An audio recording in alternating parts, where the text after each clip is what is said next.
সর্বপ্রথম ধন্যবাদ জানাবো ইন্ডিয়ান সেকুলার ফ্রন্টের গ্রাসরুট লেভেলের কর্মী সমর্থকদের।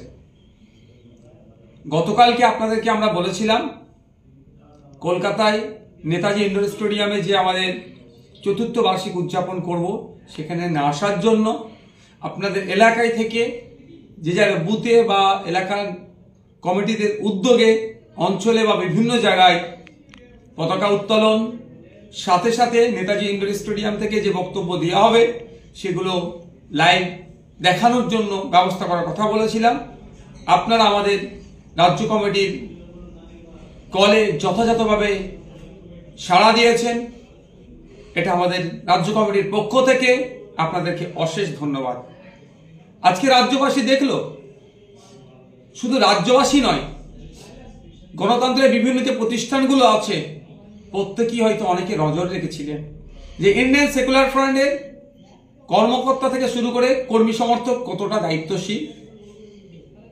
কোর্ট রায় দিয়েছিল আমাদেরকে 1000-এর ঊর্ধ্বে মানুষ না আসে, 15টার ঊর্ধ্বে গাড়ি না আসে। আমরা সেগুলোকে মান্যতা দিয়েছিলাম।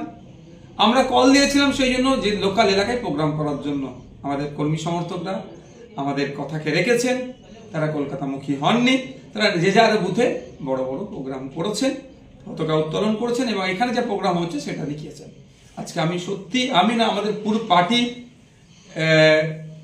অ্যাপ্রিসিয়েট করছে আপনাদের এই বুথ স্তরে যেভাবে আপনারা আজকে পতাকা উত্তোলন থেকে শুরু করে বিভিন্ন প্রোগ্রাম নিয়েছেন। আজকে ঘটনা সারা ভারতবর্ষের মানুষ দেখছে যে ইন্ডিয়ান সেকুলার ফ্রন্ট একটা শৃঙ্খলা পরায়ণ দল, শৃঙ্খলাবদ্ধ দল। ইন্ডিয়ান সেকুলার ফ্রন্টকে বিভিন্নভাবে বিভিন্ন রাজনৈতিক দলের পক্ষ থেকে দেখে দেওয়ার চেষ্টা করা হয়, কিন্তু তাদের সেই দাবিগুলো ভ্রান্ত, ভিত্তিহীন দাবি আবারও প্রমাণ করলো ইন্ডিয়ান সেকুলার ফ্রন্টের কর্মী সমর্থকেরা।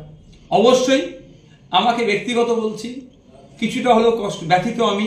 2 মাস অক্লান্ত পরিশ্রম করেছিল কলকাতায় এসে প্রতিষ্ঠা দিবস উদযাপন করব, কিন্তু হয়ে ওঠেনি। কিন্তু একই সাথে একটা জিনিস আজকে আমরা পেয়েছি। গতবারে আমাদেরকে জেলে রেখেছিল, এতক্ষণ আমরা কলকাতা লালবাজার সেন্ট্রাল লকআপের মধ্যে ছিলাম। গতবারে জেলে রেখে আমাদের রাজনৈতিক জ্ঞান আমরা অনেক অর্জন করতে পেরেছি, আগামী পথ চলার জন্য অনেক জ্ঞান আমাদের হয়েছিল। আর এবছরে সরকার চেষ্টা করেছিল আমাদের প্রোগ্রামকে বানচাল করে দেওয়ার। কোর্টে গিয়েছিলাম, কোর্ট অর্ডার নিয়ে আমরা করলাম। সাথে সাথে এবারে যেটা আমাদের উপলব্ধি হলো, যেটা আমাদের প্রাপ্তি হলো, যেটা আমরা পেলাম, সেটা হচ্ছে আমাদের গ্রাসরুট লেভেলেও লিডার তৈরি হচ্ছে। ভালো লাগছে আমাকে। আমাদের দলের প্রাণপুরুষ প্রতিষ্ঠাতা পীরজাদা আব্বাস সিদ্দিকী ভাইজান সবসময় বলে যে আব্বাস সিদ্দিকী, নওশাদ সিদ্দিকী ভাইরা একা দল নয়, এটা আমাদের সকলের দল। আর তিনি বারবার আমাদের একটা কথা বলেন যে লিডার তৈরি করার জন্য। নিশ্চিতভাবে উনিও আজকে খুবই খুশি হয়েছেন যে যেভাবে রাজ্যের বিভিন্ন জায়গাতে আজকে প্রতিষ্ঠা দিবস উদযাপন করেছেন শৃঙ্খলাবদ্ধ হয়ে। আর আমি আমার বিশেষভাবে ধন্যবাদ জানাবো ভাঙড়ের অঞ্চল নেতৃত্বদেরকে, ভাঙড়ের বিভিন্ন যারা নেতৃত্বরা আছে তাদের প্রচেষ্টায় নওশাদ সিদ্দিকী মাইনাস প্রায় রাজ্য কমিটি মাইনাস যেভাবে আজকে প্রায় 30,000-এর অধিক লোককে নিয়ে জমায়েত করে প্রতিষ্ঠা দিবস উদযাপন করলেন প্রশাসনের সহযোগিতাকে নিয়ে। আমি কুর্নিশ জানাচ্ছি এই অর্গানাইজ ওয়েতে। আমি চাই ভাঙড়ে ওই জগছুড়ের অধ্যাপিকাকে কে জগছুড়ে সে লিডার নয়। আমি চাই যে মানুষের সাথে মিশে থাকে, মানুষের অধিকার নিয়ে কথা বলে, এই ধরনের বেশি বেশি ভাঙড় থেকে লিডার হয়ে উঠে আসুক। আমি আমার কর্মী সমর্থক বন্ধু যারা এসেছিলেন আজকে ভাঙড়ের বিজয়গঞ্জ বাজারে আইএসএফ প্রতিষ্ঠা দিবস উদযাপন করলেন, তাদেরকেও ধন্যবাদ জানাই। সমগ্র ভাঙড় সহ রাজ্যের প্রশাসনের কাছেও ধন্যবাদ জানাই।